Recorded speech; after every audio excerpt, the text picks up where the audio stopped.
فأعوذ بالله من الشيطان الرجيم بسم الله الرحمن الرحيم قال الله تعالى في القرآن الحكيم فآت ذا القربى حقه والمسكين وابن السبيل ذلك خير للذين يريدون وجه الله۔ ہر قسم کی حمد و ثنا، کبریائی، بڑائی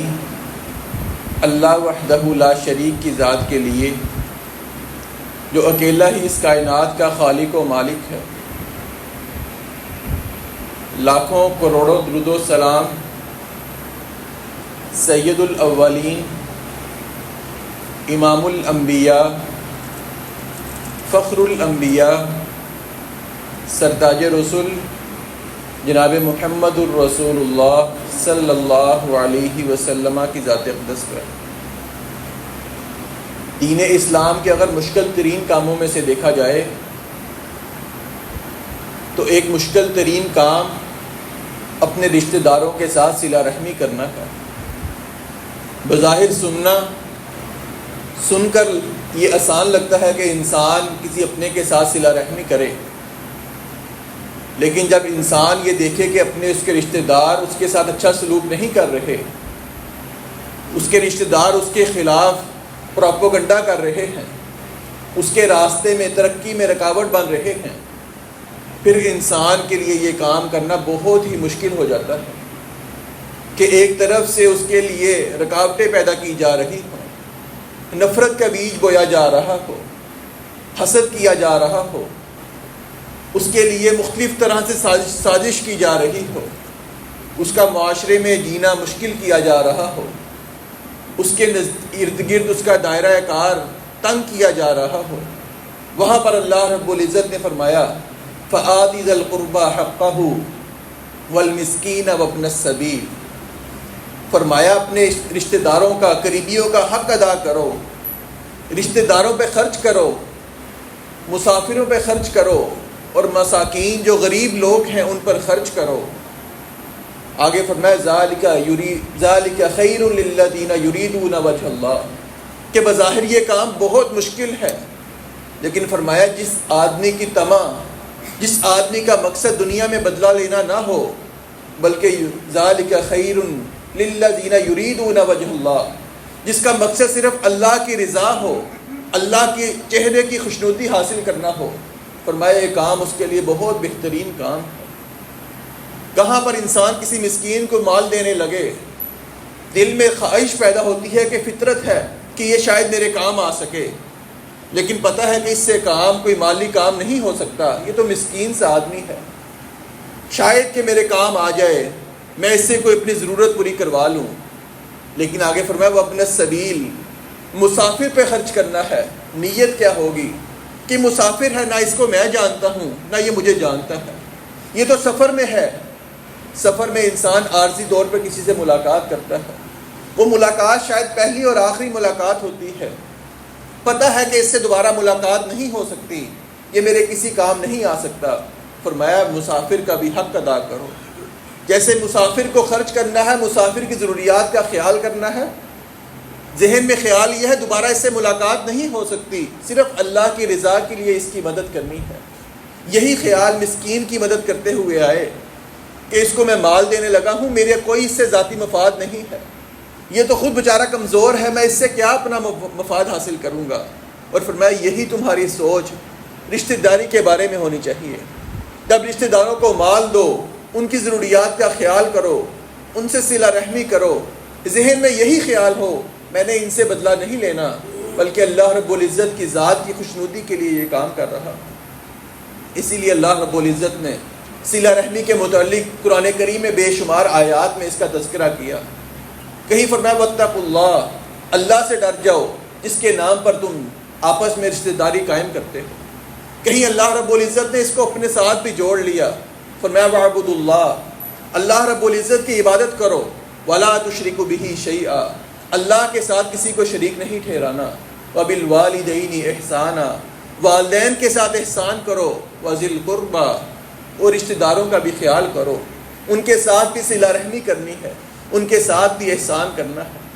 یہ صلہ رحمی انسان اگر اللہ کی رضا کے لیے یہ کام کرے، اس کو دنیا کے اندر بھی اللہ رب العزت کبھی ضائع نہیں ہونے دیتے۔ وہ آپ علیہ الصلاۃ والسلام، جب پہلی وحی آپ علیہ الصلاۃ والسلام پر آئی، آپ غار میں تشریف فرما تھے، سیدنا جبرائیل علیہ السلام آپ کے پاس آئے، آپ کو کہا پڑھیے، فرمایا میں نہیں پڑھنے والا، مجھے پڑھنا نہیں آتا۔ سیدنا جبرائیل علیہ السلام نے جب دوبارہ آپ کو پڑھایا، آپ نے پڑھ لیا، لیکن آپ پر خوف کی کیفیت تھی، کب کبھی طاری تھی۔ آپ گھر آتے ہیں، سیدہ خدیجہ کو کہا زمیلونی زمیلونی، مجھے چادر دیجیے، مجھے سردی لگ رہی ہے۔ آپ گھبراہٹ میں ہیں، وہاں پر سیدہ خدیجہ رضی اللہ تعالیٰ عنہ نے آپ کو تسلی دیتے ہوئے فرمایا تھا، کلا واللہ ما یخزیک اللہ ابدا۔ اے پیارے حبیب علیہ الصلاۃ والسلام، آپ ہرگز پریشان نہ ہوں، اللہ رب العزت کبھی بھی آپ کو ضائع نہیں کرے گا۔ انک لتصل الرحیم، آپ تو صلہ رحمی کرنے والے ہیں۔ وتحمل الکلہ، آپ تو بے سہاروں کا بوجھ اٹھانے والے ہیں۔ وتکسب المعدوم، جو مفلس ہو، جو خود کام نہیں کر سکتا، آپ تو خود محنت مزدوری کر کے اس کو کھانا پیش کرتے ہیں، اس کی ضروریات کا خیال کرتے ہیں۔ وتقری الضیف، آپ تو مہمان نوازی کرتے ہیں۔ وتعین علی نوائب الحق، فرمایا کوئی سیدھے راستے پر جا رہا ہو، حق پر ہو، اس کے راستے میں رکاوٹ آ جائے، آپ اس رکاوٹ کو دور کرنے والے ہیں، حق پر لوگوں کی مدد کرنے والے ہیں۔ اللہ رب العزت آپ کو کیسے ضائع کرتے؟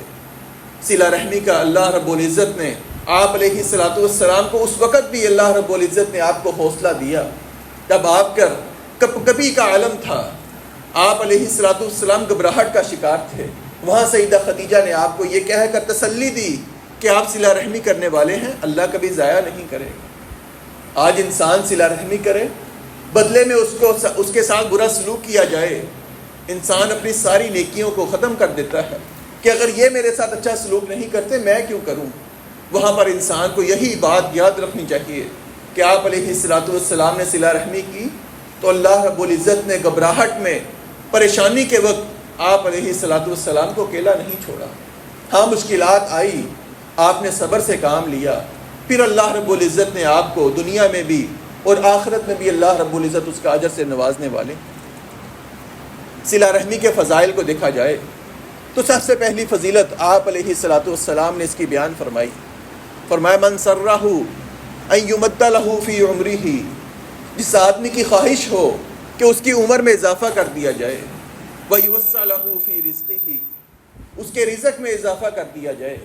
ویدفع عنہ میتۃ السوء، فرمایا انسان کی خواہش ہو کہ مجھے بری موت نہ آئے۔ آج کل اچانک اموات کی شرح بہت بڑھ چکی ہے، لیکن انسان گناہ کرتے انسان کا موت آ جائے، ہر انسان کو ڈر لگتا ہے۔ فرمایا بری موت سے بچنا چاہتے ہو، صرف دو کام کر لو، فلیتق اللہ، اللہ سے ڈر جاؤ، ولیصل رحمہ، رشتہ داروں کے ساتھ صلہ رحمی کرو۔ ذرا غور کیجیے، ہر انسان کی یہ تین خواہشات ہیں۔ مال میں فراوانی ہونی چاہیے، مال اتنا ہو کہ انسان خرچ کرے، خرچ کرنے کے بعد بھی انسان کی ضروریات بھی پوری ہوں، مال میں انسان کے پاس وافر مقدار میں ہو۔ فرمایا صلہ رحمی کرو، اللہ رب العزت مال میں فراوانی عطا کریں۔ انسان کی خواہش ہے لمبی عمر گزاروں، بیماریوں سے نجات مل جائے۔ فرمایا بیماریوں سے نجات چاہتے ہو، خوشحالی کے ساتھ لمبی عمر گزارنا چاہتے ہو، اللہ سے ڈر جاؤ، صلہ رحمی کرو، اور بری موت سے بچنا چاہتے ہو پھر بھی صلہ رحمی کرو۔ دوسری روایت میں آپ علیہ الصلاۃ والسلام نے فرمایا لا يرد القدر الا الدعاء، فرمایا انسان کی تقدیر کو صرف ایک چیز بدل سکتی ہے۔ انسان کی تقدیر میں لکھ دیا ہو کہ اس کے ساتھ یہ معاملہ پیش آنا ہے، انسان اللہ سے دعا کرتا رہے، اللہ میرے لیے آسانیاں پیدا فرما یا مجھے فلاں چیز عطا کر دے۔ فرمایا تقدیر کو صرف بدلنے والی چیز صرف دعا ہے۔ اللہ رب العزت نے یہ تقدیر میں لکھا ہوتا ہے، اگر انسان دعا کرے گا پھر اللہ رب العزت اس کے ساتھ یہ والا نہیں بلکہ فلاں معاملہ کریں گے جس کی انسان خواہش کرتا ہے۔ اور فرمایا ولا یزید فی العمر الا البر، فرمایا عمر میں اضافہ چاہتے ہو، پریشانیوں سے نجات، خوشحالی کے ساتھ زندگی گزارنا چاہتے ہو، فرمایا نیکی کیا کرو، صلہ رحمی کیا کرو۔ اللہ رب العزت تمہاری عمر میں اضافہ فرما دیں گے، اس میں برکتوں کا نزول فرمائیں گے۔ آپ علیہ الصلوۃ والسلام نے اس کی دوسری فضیلت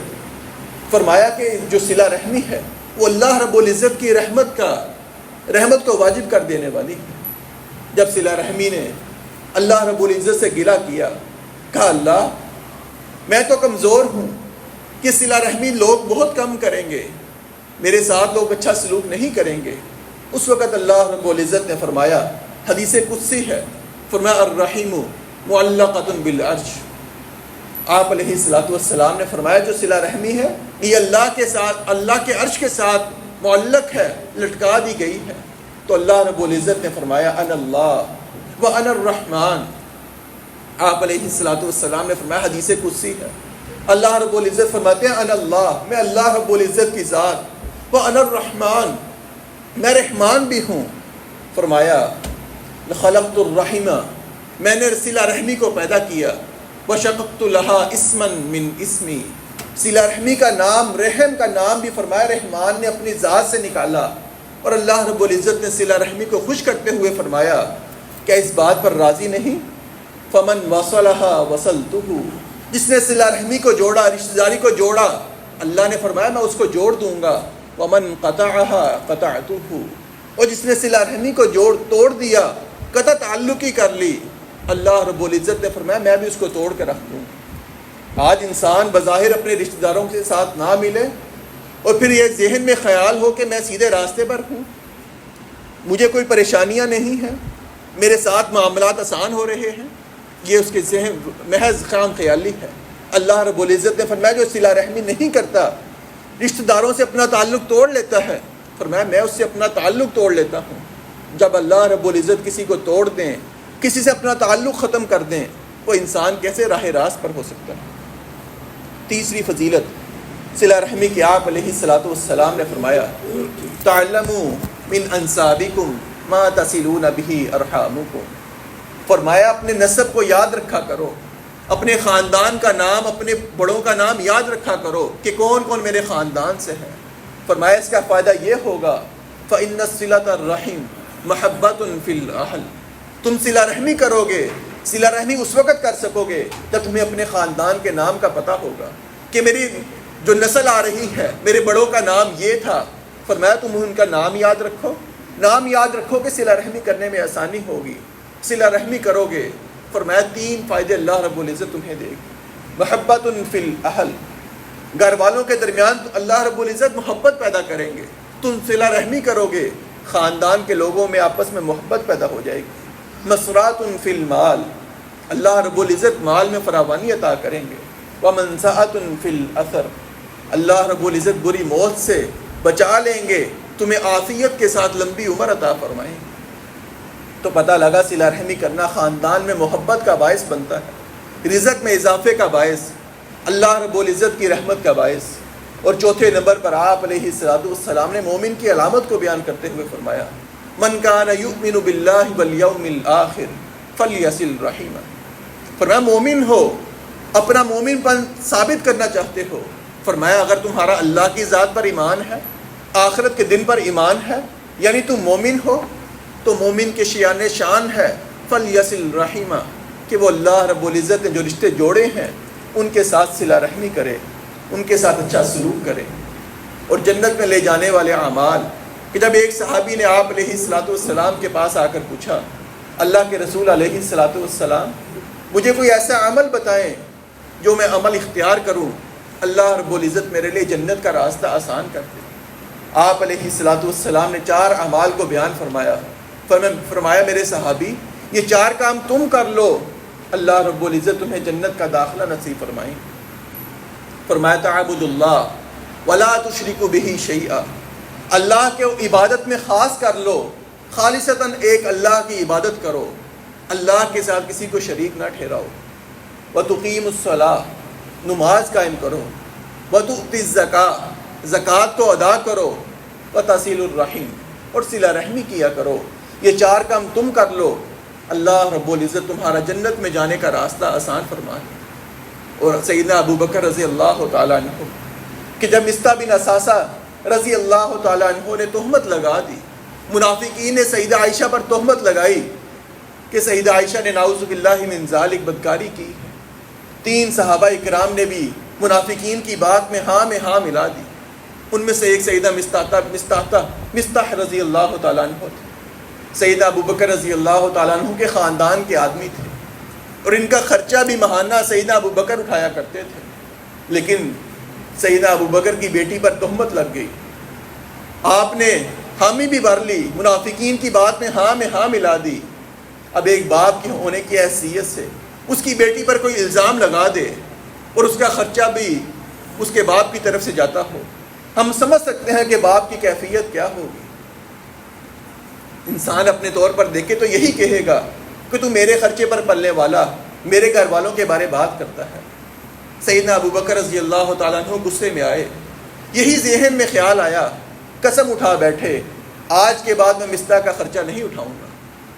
کہ مستح نے میری بیٹی پر تہمت لگائی، اس کا خرچہ میں نے بند کر دیا ہے۔ اللہ رب العزت کو یہ بات پسند نہیں آئی۔ اللہ رب العزت نے قرآن کریم میں آیت نازل فرما دی، فرمایا الا تحبون،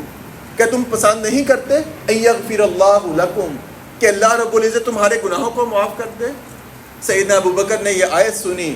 فرمایا کیوں نہیں، اللہ کی قسم میں اس بات کو پسند کرتا ہوں کہ اللہ میرے گناہوں کو معاف کر دے۔ آپ فوراً اٹھتے ہیں، قسم کا کفارہ ادا کیا اور کہا کہ مستح کا خرچہ جو میں پہلے دیتا تھا وہی بعد میں دیا کروں گا، میں اس کا خرچہ نہیں بند کرنے والا، مجھے اللہ رب العزت سے معافی چاہیے۔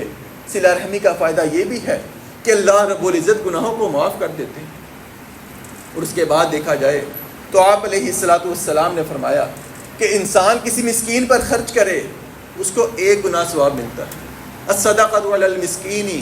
فرمایا صدقہ اس کو 1 فائدہ ملے گا، لیکن فرمایا وعلی ذی رحم،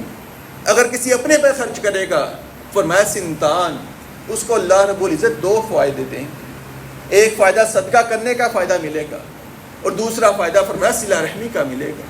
کہ انسان اپنوں پر خرچ کرے صدقے کا اجر بھی ملے گا اور صلہ رحمی بھی کرے گا۔ اسی لیے آپ علیہ السلام نے فرمایا افضل ترین صدقہ کون سا ہے؟ پوچھا گیا آقا افضل ترین صدقے کے بارے فرمائیں، فرمایا افضل الصدقہ الصدقۃ علی ذی رحم الکاشح، آپ کا ایسا رشتہ دار جو تعلق توڑنے والا ہے، آپ کے ساتھ برائی کرنے والا ہے، آپ کے ساتھ نفرت کرتا ہے، آپ کے راستے میں رکاوٹیں پیدا کرتا ہے، فرمایا اس آدمی کو دینا کہ میرا رشتہ دار ہے، تعلق توڑتا ہے، اس سے تعلق جوڑنے کے لیے اس پر خرچ کرنا، فرمایا اللہ کے نزدیک سب سے بہترین صدقہ ہے۔ بظاہر یہ کام بہت مشکل ہے، لیکن اسی لیے آپ علیہ السلام نے اس کی اہمیت کو بھی بیان کرتے ہوئے فرمایا سب سے بہترین اور افضل صدقہ اللہ رب العزت کے ہاں وہی ہے کہ جو انسان اپنے ایسے رشتہ دار پر خرچ کرے جو اس کے ساتھ تعلق توڑنے والا ہے، کیونکہ اس میں انسان کو یہ پتہ ہے واپسی کی امید نہیں ہے، اس سے اچھے تعلق کی امید نہیں ہے، صرف وہی بات کہ ذالک خیر للذین یریدون وجہ اللہ، اس پر خرچ کرے گا، مقصد صرف ایک ہوگا، اللہ کی رضا چاہیے، اللہ رب العزت کی خوشنودی چاہیے، فرمایا ایسے آدمی پر خرچ کرنا افضل ترین صدقہ ہے۔ اور آپ علیہ السلام نے تو دین میں آسانی کرتے ہوئے یہاں تک فرما دیا ما انفق المرء علی نفسہ وولدہ واہلہ وذی رحمہ وقرابتہ فہو لک صدقہ، فرمایا انسان اپنی ذات پہ خرچ کرتا ہے، اپنی اولاد پہ خرچ کرتا ہے، اپنے والدین پہ خرچ کرتا ہے، اپنے گھر والوں پہ خرچ کرتا ہے، حتیٰ کہ کسی رشتہ دار پہ مال خرچ کرتا ہے، فرمایا فہو لک صدقہ، نیت یہ ہے کہ اللہ رب العزت کی رضا چاہیے، اپنی ذات پہ خرچ کرنے کا، اپنی اولاد پہ خرچ کرنے کا فائدہ اللہ رب العزت یہ دیں گے، فہو لک صدقہ، روز قیامت یہ سارے کا سارا مال اللہ رب العزت صدقے کے طور پر اس کے نامہ اعمال میں لکھتے ہیں۔ آج انسان خیال کرے اپنی ضروریات کو پورا کرنا، اپنے گھر والوں کی ضروریات کو پورا کرنا، رشتہ داروں کی ضروریات کو پورا کرنا، یہ تو انسان کے لیے ضروری ہے، لیکن انسان اللہ کی رضا کے لیے اللہ کے دین کے مطابق خرچ کرے، اس کے لیے صدقہ لکھ دیا جاتا ہے۔ اور صلہ رحمی کا فائدہ کبھی کبھار اللہ رب العزت دنیا میں ایسے بھی دیتے ہیں کہ سعودی عرب کا واقعہ، ایک خاتون جس کی دونوں کڈنیاں فیل ہو چکی ہیں، ڈاکٹر نے کہا ٹرانسپلانٹ ہوگا اس کا، ایک غریب خاندان سے رابطہ کیا گیا کہ آپ کو 30,000 ریال دیے جائیں گے، اپنی بچی کی ایک کڈنی ہمیں دے دی جائے۔ گھر والے پریشان ہیں، غربت ہے، والدہ نے ہاں کر دی میری بچی آپ کو کڈنی دے گی، صبح آپریٹ ہے، پوری رات وہ بچی روتی رہی، اللہ سے دعائیں کرتی رہی، اللہ صرف غربت کی خاطر یہ کام کرنے جا رہے ہیں، ہمارا دل نہیں کرتا۔ وہاں والدہ پریشان ہے، یہاں بیٹی پریشان ہے۔ وہ عورت جس کو چاہیے تھی، اس نے دیکھا کہ رات بچی سوئی نہیں ہے، اللہ سے دعائیں کر رہی ہے۔ پوچھا صبح کیا معاملہ ہے؟ کہا کہ صرف غربت کی خاطر اپنی کڈنی بیچنے پر مجبور ہوں، اور میں خوش نہیں ہوں کہ میں یہ کام کروں۔ وہ عورت بہت رحم کرنے والی تھی، اس نے اپنے بیٹے کو کہا کہ 30,000 ریال جو ہماری اماؤنٹ فکس ہوئی ہے، اس کو وہ رقم دی جائے، میں اس سے کڈنی نہیں لینا چاہتی۔ اس کو پیسے دیے کہ جاؤ اپنے گھر میں چلی جاؤ۔ وہاں پیسے دے کر ہسپتال میں جاتے ہیں، ڈاکٹر نے دوبارہ ٹیسٹ کیے، وہ عورت جس کی دونوں کڈنیاں فیل ہو چکی تھی، اللہ رب العزت نے صلہ رحمی کرنے پر، وہ مال خرچ کرنے پر اس کی کڈنی کو بحال کر دیا، اور وہ عورت تندرست ہو کر ویسے ہی گھر واپس آ جاتی ہے۔ یہ اللہ رب العزت کبھی کبھار بیماریوں سے نجات صلہ رحمی کے ذریعے بھی اللہ رب العزت عطا کرتے ہیں۔ تو انسان صلہ رحمی کرے تو اللہ رب العزت اس کو دنیا میں بھی ثمرات عطا کرتے ہیں، اور آخرت میں اللہ رب العزت اس کے لیے جو اجر رکھا ہے وہ ہمارے وہم و گمان میں بھی نہیں کہ اللہ رب العزت کیا اجر سے نوازنے والے ہیں۔ اور اس کے برعکس اگر انسان قطع تعلقی کر لے، انسان اپنے رشتہ داروں سے تعلق توڑ لے، تو یاد رکھیے اللہ رب العزت کی لعنت کا سبب بن جاتا ہے۔ اللہ رب العزت نے فرمایا والذین ینقضون عہد اللہ من بعد میثاقہ ویقطعون ما امر اللہ بہ ان یوصل ویفسدون فی الارض اولئک لہم اللعنہ۔ فرمایا وہ لوگ جو اللہ کے ساتھ کیا ہوا وعدہ توڑ دیتے ہیں، اللہ نے حکم دیا کہ صلہ رحمی کرو، صلہ رحمی نہیں کرتے، زمین میں فساد برپا کرتے ہیں، فرمایا اولئک لہم اللعنہ، ان کے اوپر اللہ رب العزت کی لعنت ہو۔ اور آپ علیہ الصلوۃ والسلام نے یہاں تک فرما دیا لا يدخل الجنۃ قاطع، انسان قطع تعلقی کر لے، اپنے رشتہ داروں کے ساتھ تعلق توڑ لے، پھر جتنے بھی نیک اعمال کر لے، تہجد گزار بن جائے،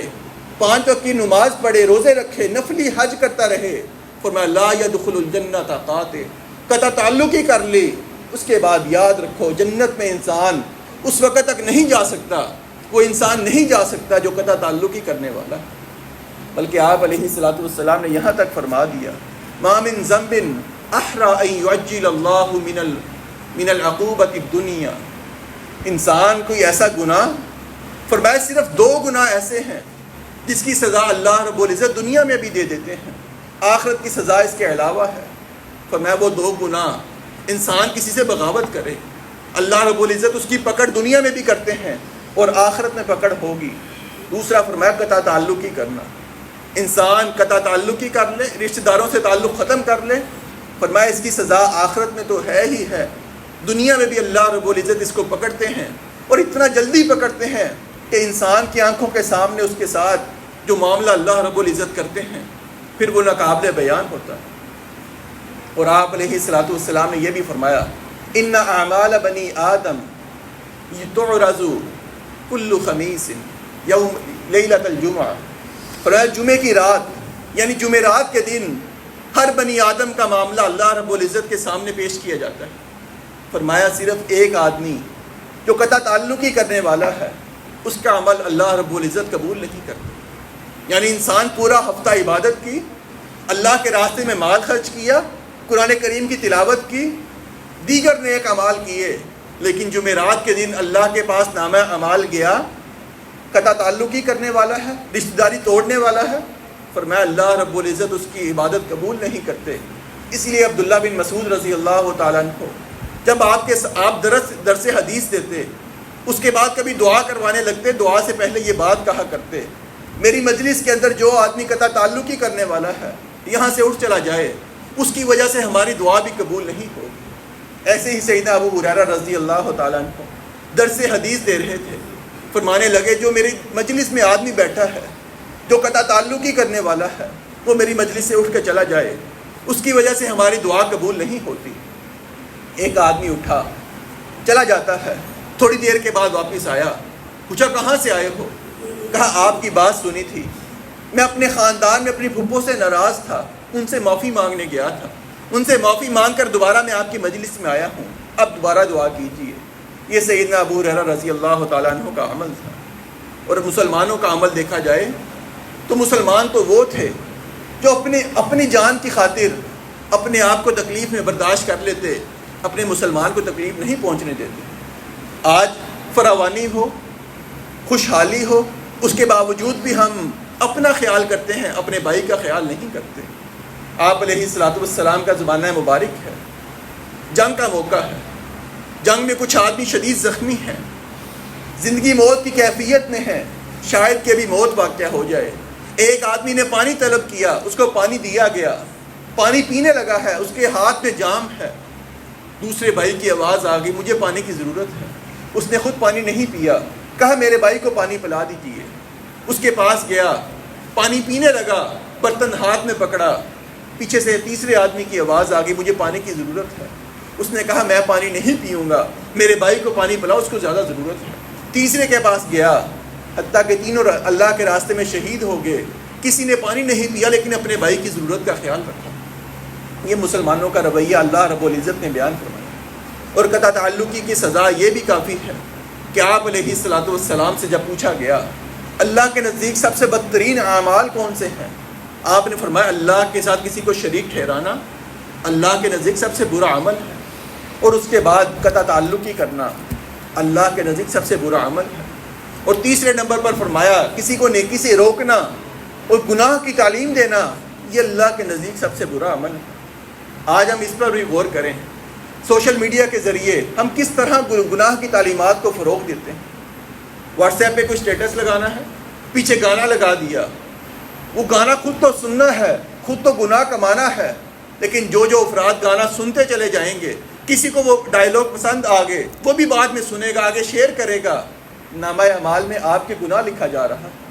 آپ علیہ الصلوۃ والسلام نے فرمایا اللہ کے نزدیک سب سے برا عمل کہ انسان گناہ کو فروغ دے، کسی کو نیکی سے روک دے۔ وہ عمل آپ کے لیے وہ بال بن سکتا ہے، شاید کہ آپ توبہ کر لیں، لیکن جنہوں نے آپ سے سن کر آگے اس کو شیئر کر دیا، جب تک وہ کام کرتے چلے جائیں گے آپ کے نامہ اعمال میں گناہ لکھا جائے گا۔ آج سوشل میڈیا کا دور ہے، کوئی فلمی اداکار دنیا سے چلا جائے، اس کے بعد اس کے گانے، اس کے ڈرامے، اس کی فلمیں شیئر کی جاتی ہیں۔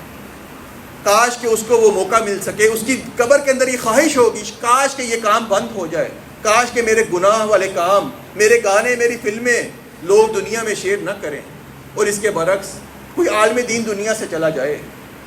کوئی عالم دین، کوئی قرآن کا قاری چلا جائے، وہ دنیا سے چلا جاتا ہے، اس کے بعد بھی لوگ اس کی تلاوتیں، اس کے بیانات کو شیئر کرتے چلے جاتے ہیں۔ وہ اس کی خواہش ہوگی کاش کہ یہ کام قیامت تک چلتا چلا جائے۔ آج ہمارے سامنے ہے امام بخاری رحمہ اللہ تعالی کہ ان کی کتاب ہمارے سامنے ہے، لوگ حدیث پڑھتے ہیں، پڑھیں گے اپنے لیے دنیا کے فائدے کے لیے، آخرت کے فائدے کے لیے، دنیا کی اصلاح کے لیے، لیکن امام بخاری رحمہ اللہ کو اس کا اجر و ثواب ملتا چلا جائے گا۔ تو کوشش کیجئے دنیا میں رہتے ہوئے ایسے نیک کام کریں کہ جو آپ کے لیے صدقہ جاریہ بنے، نہ کہ گناہ جاریہ والے کام کریں۔ اللہ رب العزت ہمیں سمجھنے کی توفیق عطا فرمائے۔ اس کے بعد دیکھا جائے صلہ رحمی کا مفہوم کیا ہے۔ یہ مفہوم نہیں کہ انسان کے ساتھ کوئی اچھا تعلق اپنائے، کوئی اچھا رویہ اختیار کرے تو انسان بدلے میں اس کے ساتھ وہ کام معاملہ کرے۔ صلہ رحمی کا مفہوم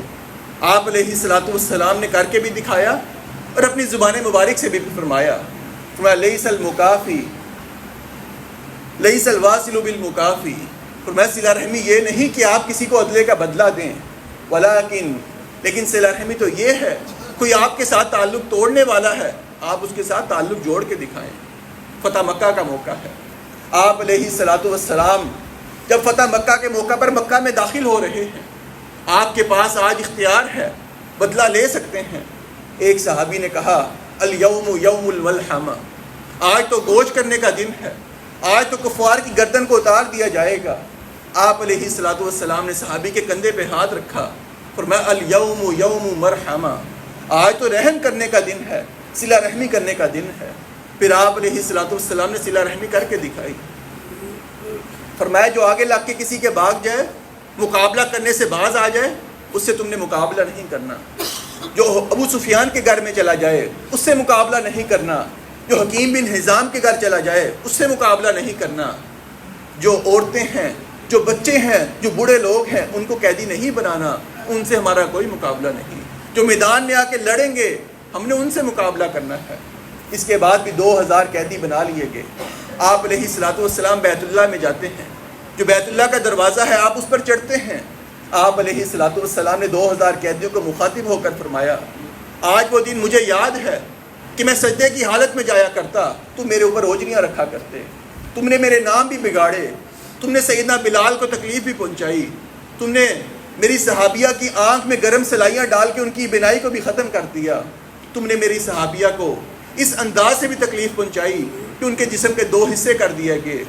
تم نے میری بیٹی کا حمل بھی ضائع کیا، تم نے میرا نام بھی بگاڑا، مجھ پر پتھراؤ بھی کیا، میرا معاشی بائیکاٹ بھی کیا، آج بتاؤ میں تمہارے ساتھ کیا معاملہ کروں۔ وہاں پر کفار مکہ نے کہا، آپ کے قیدیوں نے کہا کہ آپ کا خاندان بہت رحیم خاندان ہے، آپ کا والد بھی بہت رحم کرنے والا تھا، آپ کی ذات بھی بہت رحم کرنے والی ہے، ہمارے ساتھ آسانی والا معاملہ کریں۔ آپ علیہ الصلوۃ والسلام نے 2000 قیدیوں کو معاف کیا، پھر میں اللہ کی رضا کے لیے میں تمہیں معاف کرتا ہوں۔ تو وہاں پر 2000 قیدیوں نے فوراً اسلام قبول کیا اور مسلمان ہو جاتے ہیں۔ یہ آپ علیہ الصلوۃ والسلام نے اپنے عمل سے صلہ رحمی کر کے دکھائی کہ آپ کے پاس طاقت بھی تھی، بدلہ لے بھی سکتے تھے، سارے آپ کے دشمن آپ کے سامنے ہیں، قیدی بن کر سامنے آئے، لیکن آپ علیہ الصلوۃ والسلام نے طاقت ہونے کے باوجود ان کو معاف کر دیا۔ یہ صلہ رحمی اللہ رب العزت کو بہت پسند ہے۔ اور اس کے بعد دیکھا جائے ایک صحابی بھی آئے، کہا اللہ کے رسول میں اپنے رشتہ داروں کے ساتھ صلہ رحمی کرتا ہوں، وہ قطع تعلقی کرتے ہیں،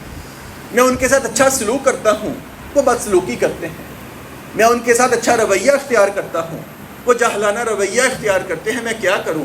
میرا صبر ختم ہو رہا ہے، میرے اختیار میں نہیں رہا۔ فرمایا کہ اگر جب تک تم یہ کام کرتے چلے جاؤ گے کہ تم صلہ رحمی کرو، تم بدسلوکی بھی نہ کرو، تم اچھا رویہ اختیار کرو، بدلے میں تمہارے ساتھ بدسلوکی کی جائے، قطع تعلقی کی جائے، جاہلانہ رویہ اختیار کیا جائے، فرمایا 2 کام سن لو، جب تک تم ایسے کرو گے اللہ رب العزت کی طرف سے تم گرم راکھ ان کے منہ میں ڈال رہے ہو، اور دوسرا اللہ کی طرف سے ایک فرشتہ تمہارے ساتھ ہے، جب تک تم جواب نہیں دو گے، جب تک صبر کرو گے، وہ فرشتہ تمہاری مدد کے لیے اللہ کے ساتھ ہے۔ تو ایسا معاملہ ہو، یہ حدیث اپنے سامنے رکھیں کہ اللہ رب العزت کی طرف سے فرشتہ ہماری مدد کے لیے آیا ہوا ہے،